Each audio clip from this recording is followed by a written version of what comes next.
नमस्कार। इस वीडियो में हम देखेंगे कि हमको जब दो डिटरमिनेंट दे रखे हों, जैसे हमको इस क्वेश्चन में दो डिटरमिनेंट दे रखे हैं डेल्टा 1 एंड डेल्टा 2, हमें चार ऑप्शन में से चेक करना है कि कौन सी कंडीशन यहाँ पे सही हो रही है। चलिए, तो सबसे बेसिक अप्रोच हमारी ये रहेगी कि हम डेल्टा 1 और डेल्टा 2 को पहले सोल्व कर लेते हैं। सबसे पहले हम डेल्टा 1 को लेते हैं,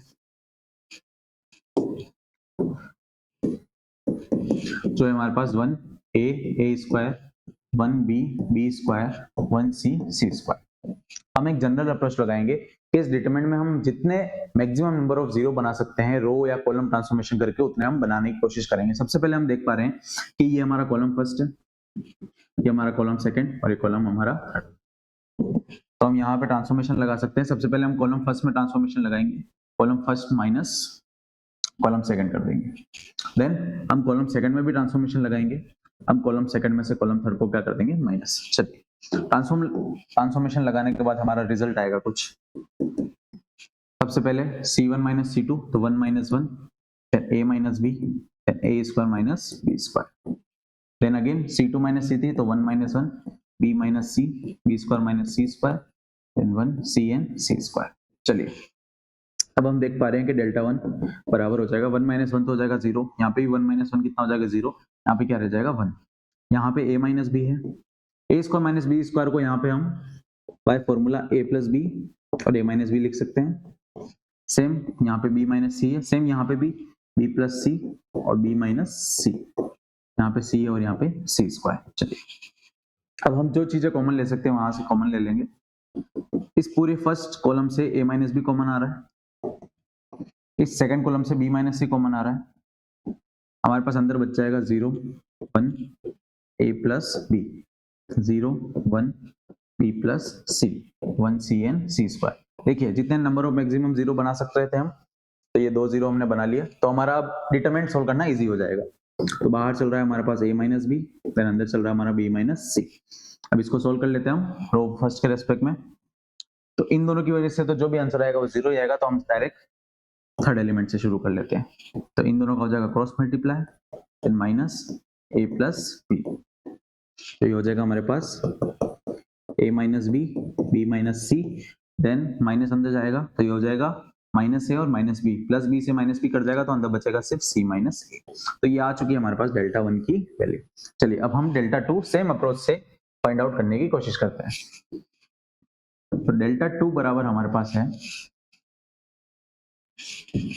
1 1 1 BC AC AB ABN C। Same approach यहाँ पे भी हम लगाएंगे कि जितने मैक्सिमम नंबर ऑफ जीरो हम बना सके उतने बनाएंगे। तो हम देख पा रहे हैं कि अगर मैं रो 1 में से रो 2 को माइनस कर दूं तो ये वाला एलिमेंट तो क्या हो जाएगा 0। देन हम सेम ट्रांसफॉर्मेशन लगा सकते हैं रो 2 में, रो 2 माइनस क्या कर देंगे रो 3।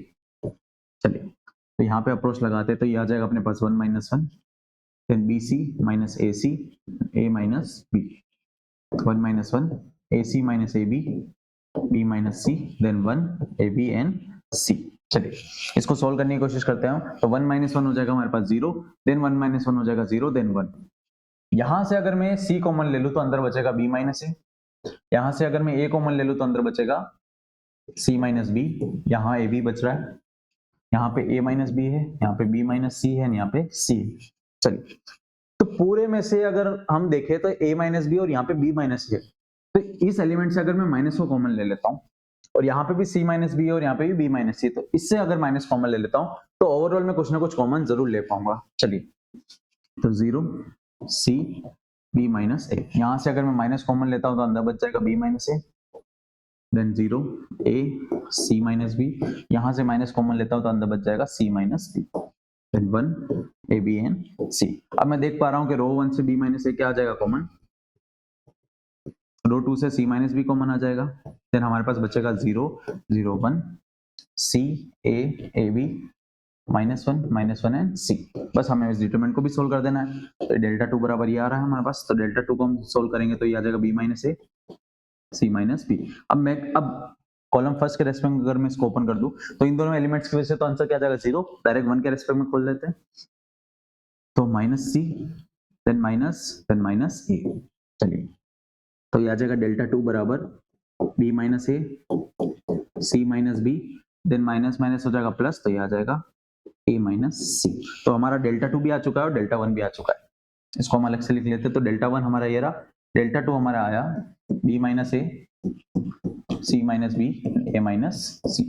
अब मैं इस डेल्टा 2 को भी इस डेल्टा 1 के रेस्पेक्ट में कुछ सिमिलर जैसा लिखना चाह रहा हूँ। तो डेल्टा 2 में जैसे यहाँ पे a माइनस बी है, तो यहाँ पे भी अगर a माइनस बी बनाना है तो माइनस को कॉमन ले लेते हैं, तो ये बन जाएगा a माइनस बी। अब यहाँ पे b माइनस सी और यहाँ पे c माइनस बी, सेम काम यहाँ पे भी माइनस कॉमन ले लेते तो हो जाएगा b माइनस सी, और पहले से एक माइनस था तो ये हो जाएगा प्लस। अब यहाँ पे c माइनस है और यहाँ पे a माइनस सी, तो यहाँ से ही माइनस कॉमन ले लेते, तो एक माइनस आ जाएगा यहाँ पे, तो ये हो जाएगा c माइनस ए, आगे लग जाएगा अपने पास माइनस। अब देखिए कि डेल्टा 1 और डेल्टा 2 लगभग सेम है, सिर्फ यहाँ पे प्लस है और यहाँ पे क्या है माइनस। मतलब अगर इस पूरे एलिमेंट को अगर मैं कैपिटल ए बोल दूं तो ये वाला पूरा एलिमेंट क्या हो जाएगा, माइनस का कैपिटल ए। तो जब हम डेल्टा 1 प्लस डेल्टा 2 करेंगे तो हमारे पास आंसर कितना आ जाएगा, 0। तो बस हमें ऑप्शन में से चेक करना है, डेल्टा 1 बराबर डेल्टा 2 नहीं आ रहा है, माइनस ऑफ आ रहा है, ये कंडीशन भी सेटिस्फाई नहीं हो रही है और ये कंडीशन भी सेटिस्फाई नहीं हो रही, तो ओनली सी ऑप्शन हमारे क्या हो जाएगा करेक्ट।